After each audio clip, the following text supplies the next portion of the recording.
Opposition ಅಲ್ಲಿ ಇರುವಾಗ ಮಾತ್ರ ನೀವೊಬ್ಬ ಲೀಡರ್ ಆಗಕ್ಕಾಗೋದು. ಅಂದ್ರೆ ಸರ್ಕಾರದಲ್ಲಿರುವಾಗ ನಾವು ಸರ್ಕಾರದ ವಿರುದ್ಧ ಏನು ಮಾತಾಡಕ್ಕಾಗಲ್ವಲ್ಲ.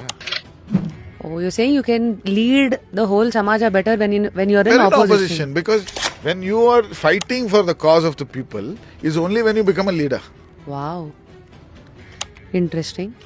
So I was 3 years president of Youth Congress when BJP was in power. So I came in, we became president, election ಗೆದ್ದ ಮೇಲೆ 1 ವರ್ಷ ನಮ್ಮನ್ನ ಆಚೆ ಇಟ್ಟಿದ್ರು. ಗೆದ್ದ ಮೇಲೂ ಆಚೆ ಇಟ್ರ? ಅಲ್ಲ ಕಷ್ಟ, ಅದೇ ಹೇಳದ್ನಲ್ಲ, ಅವಮಾನಗಳನ್ನ ಸಹಿಸಿದೀವಿ. ನಾನು 2018ರಲ್ಲಿ ಆ ಇನ್ಸಿಡೆಂಟ್ ಆಗಿ ಆಚೆ ಬಂದ್ಮೇಲೆ 2020 ತನಕ by 20 I contested the Youth Congress election. Okay. I won the election. Then they kept me out. During that election and the process, I got a leader.